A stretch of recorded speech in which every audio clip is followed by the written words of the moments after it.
Eelmisel sajandil maksid muusikamänedžerid töö eest sularahas. Mehed käisid ringi, taskut pungis juuksekummiga kokku tõmmatud raharullidest. Kohustuslik aksessuaar oli ka kohvrisuurune NMT telefon.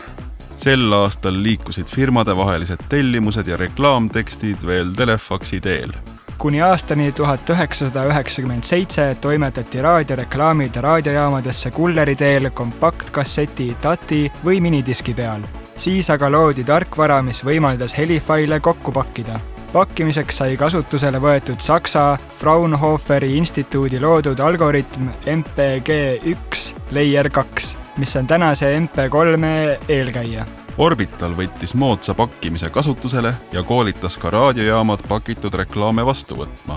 Modemiga sai helistatud Eesti telefoni dial-up serverisse ja klipid laeti üles FTP-sse, kust raadiojaamad need omakorda alla laadisid. Sellega oli Eesti raadioreklaamis digiajastu alanud.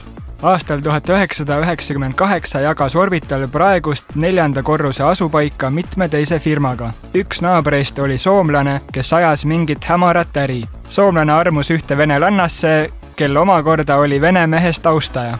Kolmnurgast väljus kuuliaugu läbi soomlane.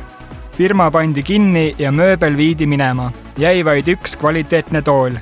See on meil praegugi kasutusel, kandes tiitlit surnud soomlase tool.